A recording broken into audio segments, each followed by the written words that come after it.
Hi, boys and girls. We're back, and I want to go over some things in reading now. So, I'd like you to have your hardcover book out. Remember, you don't have to rush because you can stop this and then start it again, and you can go back to the beginning and re-watch the whole thing. But I'm going to go into the book to page 167.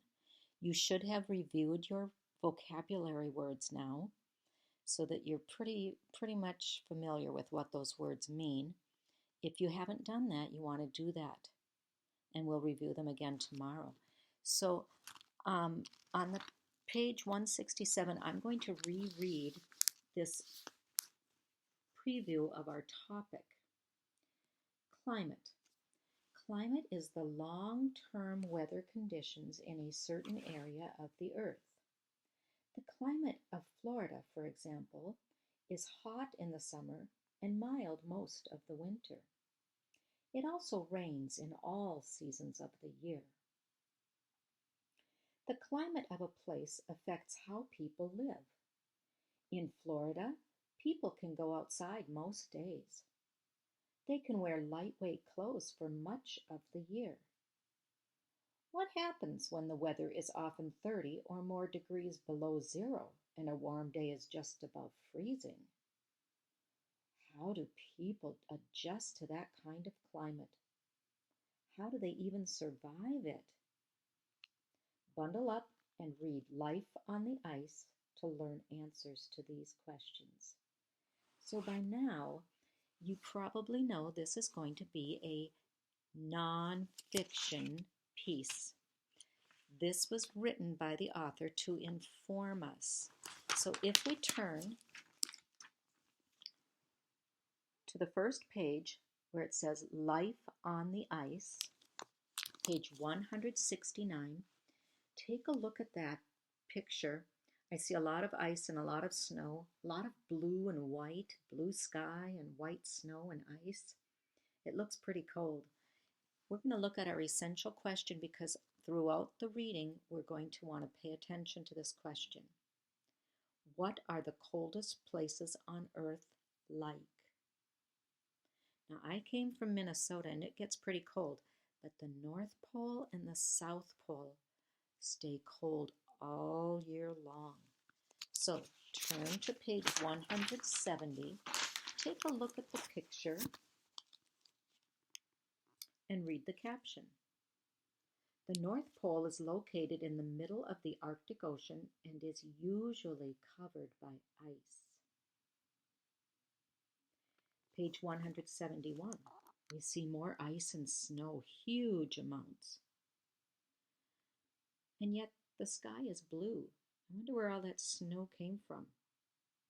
The ice covering Antarctica contains about 70% of the world's fresh water. That's important because we need fresh water for drinking and cooking.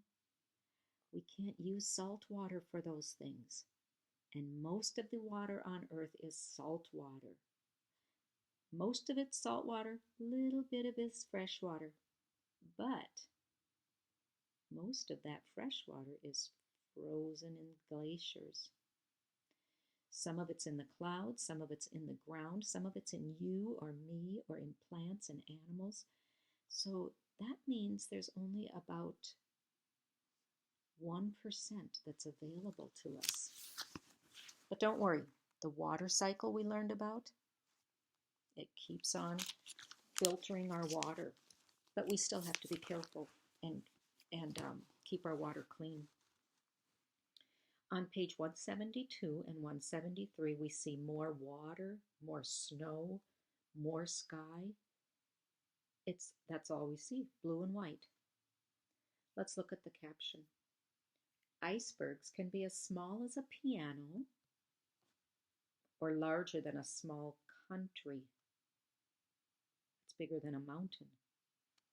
That's huge. Turn to page 174 and 175. It looks like they're inside something. I wonder.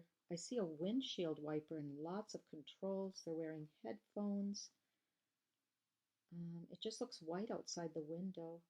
And then if I look on page 175, I think I figured out where they are. I think they're inside that plane.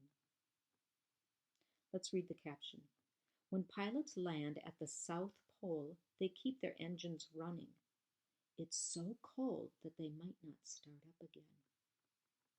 When I was a little girl in northern Minnesota, we had to plug our car in at night to keep the battery charged, and sometimes even that didn't work. Sometimes we'd go out to start the car and it was so cold that the gas line was frozen. Today cars have better engines, and that doesn't happen as often, but it still would happen in Antarctica.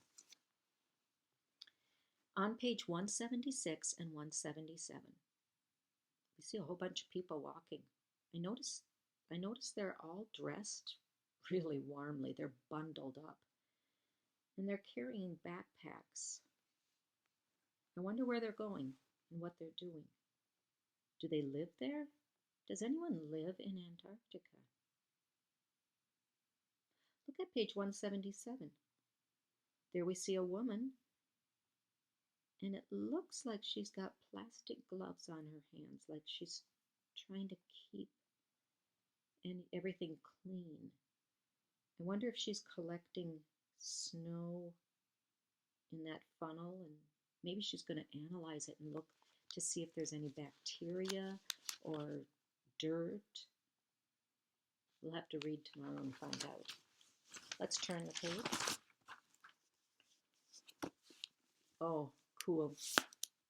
I know what that rock is. Tomorrow we're going to read what that rock is. How does a rock appear on the top of the ice? It's like it's all ice and snow around there. So where did that rock come from? You might be very surprised. And there we see a close-up of the rock in the inset picture. But the next page is really cool. That's a huge balloon, but it doesn't look like the kind that you would be able to ride on.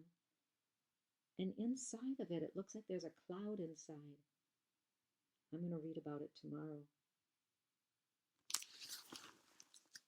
On page 180 and 181, you remember that one of our challenge words or our vocabulary words was layer, and another was overheated. So we see all the kind of equipment and the clothing that the people who work in Antarctica have to wear. They have to layer up. You notice they have gloves and mittens.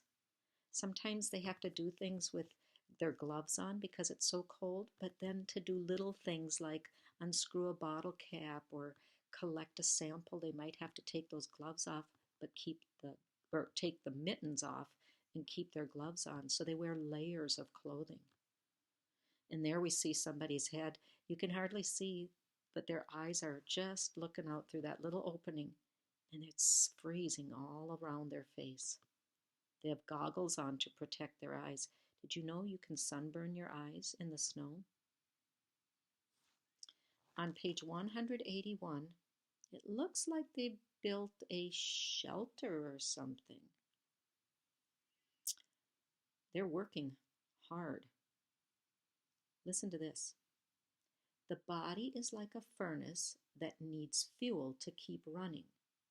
It works so hard to stay warm at the poles that people end up eating at least twice as much food as usual.